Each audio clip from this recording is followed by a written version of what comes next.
Assalamualaikum dan selamat petang. Ya, hari ini kita ada satu Avanza. Avanza ini customer dia mengadu.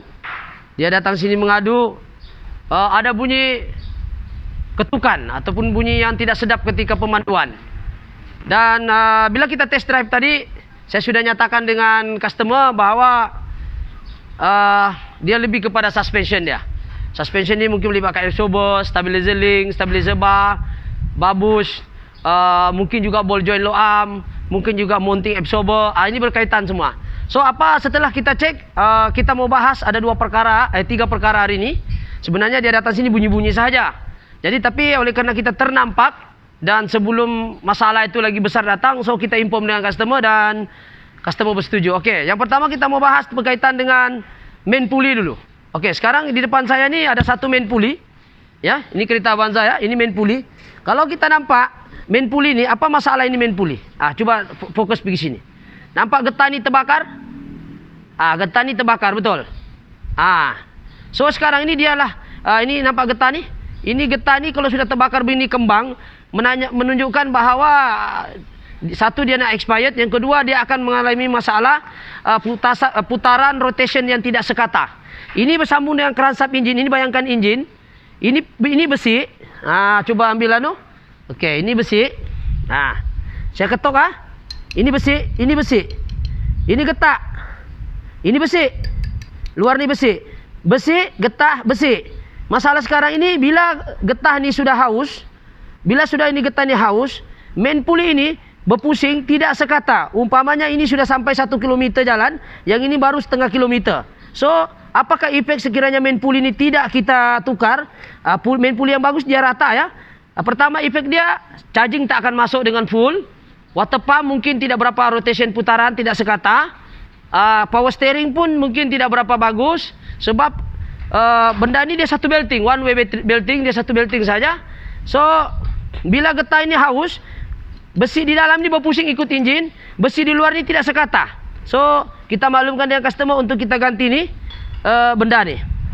So kita ganti benda ini sebelum dia menjadi lagi dahsyat lah. So apakah efek dia kalau kita pergi sini? Dia duduk sini ya. Jom kita tengok yang baru yang kita sudah ganti. Oke, ini main pulley dia duduk sini. Saya contoh dami-dami saja lah. Tolong kasih flash dulu dia. Ini dia duduk sini. Nampak tangan saya nih? Sekarang ini kita pasang yang baru. Ini nampak? Ini baru. Nampak yang baru dengan yang lama apa beza dia? Coba tengok. Yang baru rata ya. Nih, baru rata. Yang ini rata ya. Kita tengok. Getah dia. So, oleh karena main pulley ini dia punya peranan sangat besar. Dia yang pusing water pump, dia yang pusing alternator, dia juga pusing ini power steering, dia juga pusing ini kompresor. Jadi sekiranya benda ini tidak mempunyai rotation yang sekata, kita ambil balik pulley yang rosak nih. Ini pulley rosak ya. Kita tengok pulley yang baru di bawah nih. Coba tengok. Pulley baru nih. Nih. Pulley baru nih dia halus dan sekata ya. So kita masukkan dia. Tengok nampak rata ya. Kalau kita tengok ini jauh beza dia ya. Menggerutu ya. Nanti besi ini tidak sekata dengan besi luar, menyebabkan putaran charging tidak cukup kuat, water pump tidak berpusing, power steering pun tidak smooth putaran dia sebab tidak ikut rotation, berat dan seterusnya. Aircon pun tidak berapa cantik. Dia ada bunyi grip di sini, bunyi bising. Sekarang ini bukanlah peringkat dia loose betul, tapi ciri-ciri dia nak rosak tu ada. So kita maklumkan dengan customer, kena ganti. Itu yang pertama. Avanza ya. Yang pertama kita dah settle. Yang kedua, balik kepada tujuan asal customer datang, ialah ada bunyi-bunyi ketukan. Setelah kita cek, ada dua masalah yang kita nampak dan yang customer mampu. Sebenarnya ada lagi suspension lain yang kita bakal dia kena ganti, tetapi customer mungkin agak kurang sedikit dia punya, minta maaf cakap, mungkin kurang budget sikit, tapi masih boleh pakai lagi. Yang betul-betul tidak boleh pakai, yang betul-betul kuat bunyi, ada dua, yaitu stabilizer link. Coba satu orang tengok stabilizer link yang baru dengan yang lama. Oke, ini yang ciri-ciri stabilizer link yang rosak. Pertama dia yang rosak, kita tengok dia koyak. Ini koyak ya. Jadi air, pasir, batu di dalam masuk di dalam bearing dia. Jadi bila masuk bearing, jadi dia akan menghasilkan pre-play. Dia ada bunyi ketukan ya, lembut. Ini koyak sudah ya. Oke, seterusnya kita tengok yang baru pula. Kiri kanan sama, betul. Kasih tunjuk nih, kiri kanan. Yang ini kiri kanan. Nah, tengok. Tengok koyak kan tidak? Tuh koyak sudah. Tuh. Koyak masuk air dan pasir. So dia menghasilkan ketukan. Coba kita tengok yang lama. Boleh tak kita pusing macam yang baru tadi itu? Coba pusing yang baru. Macam mana? Boleh pusing kah? Tidak boleh. Satu dia fit. Ya, ini fit. Kita mau pusing pun susah. Kita mau tolak pun susah. Nampak? Ini beza tau. Itu menunjukkan dia fit. Jadi tidak payah pusing memang dia fit. Beza dengan yang ini. Dia lembut kan? Okey. Itu dia duduk di mana nih stabilizer link? Okey, sini jom kita bawa dia. Bawa itu yang lama. Kasih tunjuk dia duduk di mana. Kasih tunjuk. Duduk di mana stabilizer link tu. Dia duduk bergigit dengan absorber. Bila absorber tu main langgar lubang, dia akan bermain dan dia menghasilkan bunyi ketukan. Stabilizer boost pun dia mau ditukar juga, tetapi tidak apa, masih boleh lagi sikit. Yang paling teruk itu adalah stabilizer link. Okey, jom kita tengok faktor kenapa dia bunyi. Yang kedua ialah absorber itu sendiri kiri kanan. Okey, ciri-ciri pertama kita mau tahu ciri-ciri absorber yang bagus dengan tidak. So bunyi ketukan tu di mana? Kalau kita tengok bunyi ketukan tu dari absorber, dia sudah low. Satu, dia sudah mati. Kedua, kita nampak, kita tekan pun, tu dengar. Saya dekat dengan mic saya letak dengan mic coba. Dia ada pre. Dia pre menghasilkan bunyi. Bunyi dari mana? Bunyi daripada sub di dalam sudah tidak sudah fit. Jadi kita tolak ni, nampak tangan saya? Tengok ada pre tak? Fokus di sini nih, bawah nih. Bila dia berjalan, dengar. Dia ada pre. Jadi dia akan menghasilkan ketukan bila langgar lubang. Nampak?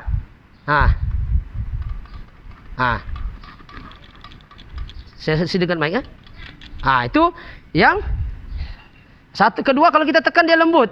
Yang kedua, dia melawan macam sangkut-sangkut juga. Yang ketiga, kita tengok dia ada bunyi macam terbakar.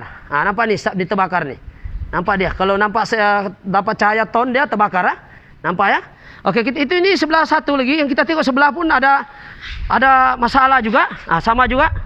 Tuh.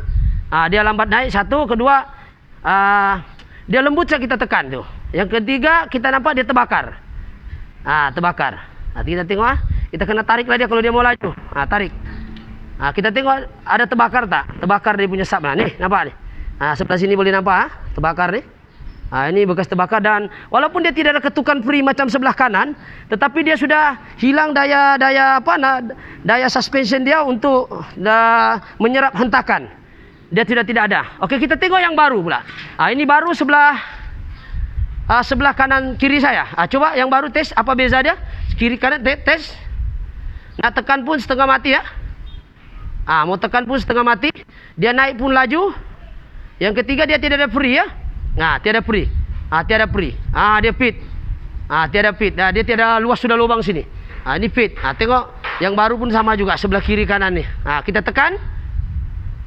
Kita tekan pun setengah mati ya. Lepas kita tekan, kita lepas, dia laju naik. Dia laju naik. Itu ciri-ciri absorber yang bagus. So orang ni datang kenapa bunyi bising? Saya dimaklumkan ada dua benda. Satu, stabilizer link ini. Yang kedua adalah absorber itu sendiri yang ada pre. Nampak ni? Ini pre. Dan ciri-ciri absorber yang terlampau lama dipakai, hancur. Punya cover absorber ni hancur. So dia ini fungsi dia melindungi tau. Absorber ada pasir sini, dia melindungi. Time dia main ni dia melindungi. Tapi oleh kerana absorber ni sudah mati, jadi ini tidak dapat tahan, dia sampai hancur tau, sampai terpicit, sampai ke ending yang terakhir ni. Dia menahan ni hentakan sampai ke terakhir. Macam ni, sampai hancur. Sebab dia tidak dapat menyerap sudah. Nampak sampai koyak. Inilah kenapa dia koyak, sebab absorber dah mati. Getah ini sudah ada hard maksimum dia sampai sini saja. Tapi oleh kerana dia sudah mati, bebanan kuat, enjin lagi, dia hantak begini, akhirnya kabel absorber ini pun hancur. Jadi tujuan dia ini adalah melindungi pasir. Sini air masuk di dalam sini. Ini tujuan dia ni. Tujuan dia. Tapi kalau dia sudah hancur begini, apalagi mau melindungi, dia pun tidak boleh tahan sudah ini. Sebab apa? Sudah koyak. So sama juga sebelah ni hancur. Ini absorber set dipahamkan macam lama katanya customer ni, lebih 10 tahun ke, saya pun tidak paham lah. Tapi yang pasti ini absorber sudah hancur, berbunyi. So suspek ketiga yang bakal dia ganti ialah selalu menghasilkan bunyi. Jom kita ke sini. Selain daripada stabilizer link, stabilizer Mounting absorber, ada mounting absorber sini mana? Coba mounting absorber dia. Okey, mounting absorber dia tidak pakai bearing ah. Macam Avanza baru ada satu dia tidak pakai bearing, dia pakai itu washer saja, washer bearing. Contoh, dia punya plate di sini ada satu ni. Dia punya ni, ini. Ini contoh dia lah, dia duduk begini. Masukkan dia. Dia duduk begini. So ini dia main. Ini kelebihan dia. Kalau dia pakai jenis bearing washer begini, dia jarang rusak tau. Sebab apa? Tiada bearing sini. Sebab bearing ni kelemahan dia. Walaupun dia lembut, air kalau sudah masuk dia berkarat, dia akan menghasilkan bunyi dan free play. Ini tidak ada. Dia pakai washer saja. Jadi kita just masukkan begini, so dia berpusing lah. Nampak? Jadi sekarang ini fiber bearing dia ni, jenis ni, dia tidak ada bearing macam biji-biji lah. Dia just begini saja. So alhamdulillah dia okey juga. So ini tidak ada suspek kita dia mounting absorber dia ada masalah. Getah pun masih ada jarak juga, tidak terlampau ada free shock. Kalau mounting ni ada free, dia bila kita tekan begini, dia akan juga menghasilkan bunyi. Tapi ini fit tidak ada bunyi. So kita tidak ganti absorber mounting. So yang keempat yang boleh menghasilkan bunyi ketika kita memandu ialah rack end. Rack end ini di dalam, di sini disebut rack end. Dari sini ke sini rack end, dan ini tyro end. Kita dah maklumkan customer tyro end ini juga menghampiri tahap uzur sebab dia ada bunyi lembut. Dan yang ke berapa sudah? Ke-6, ke-5. Yang ke-5 boleh menghasilkan bunyi juga adalah daripada stabilizer bar. Nampak getah di sini? Nampak menghasilkan bunyi stabilizer bar bush. Ini kalau dia ada free pun boleh juga menghasilkan bunyi sebab besi ni dah berjumpa dengan besi dalam. Tapi setakat ini masih boleh lah. Kalau ikutkan betul-betul kena ganti, tapi bergantung pada customer punya persetujuan lah. Kita ini hanya memberitahu saja dan kita dimaklumkan, dan mana yang darurat saja ganti. So yang darurat itu 2 lah. Yang ke-6 yang bunyi boleh menghasilkan bunyi seterusnya ialah ball joint ni. Kalau kita nampak ni dia punya ball joint ni dia sudah ada free sebenarnya, ada bunyi tapi masih boleh lah. So kita ikut budget customer, kita ganti mana yang darurat. Yang darurat betul-betul absorber tu menghasilkan bunyi yang teruk dan juga stabilizer link. Tetapi kalau saya ni suspension absorber pun sudah koyak, nampak absorber low arm. Tengok sini. Ini getah ni. Nampak ini koyak ni? Ini pun sudah koyak. Kita dah maklumkan customer untuk the next pembaikan nanti insya-Allah mungkin budget customer cukup, kita ganti. So ini dia punya low arm pun kita ada masalah, tapi masih boleh lagi pakailah. Mungkin 1-2 bulan insya-Allah mungkin customer akan cuba ganti lagi lah untuk lebih fit lah, suspension lebih fit. Sebelah kiri, sebelah kanan pula sama juga. Jom kita tengok. Kita tengok sama juga ada free, dan kita tengok absorber dia punya bush low arm pun koyak. Kita tengok ni koyak tengok betul lah. Koyak dia, ni koyak ni, nampak ni koyak. Dan ini pun ada koyak juga ya.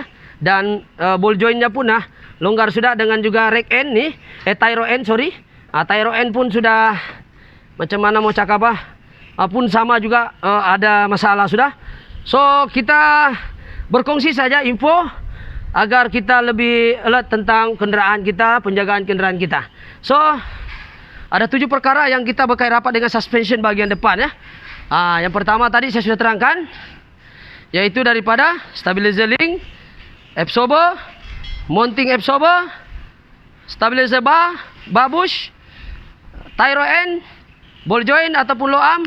Itu adalah faktor-faktor kenapa boleh menghasilkan bunyi ketika memandu ataupun ketika langgar lubang ataupun tanah tidak rata.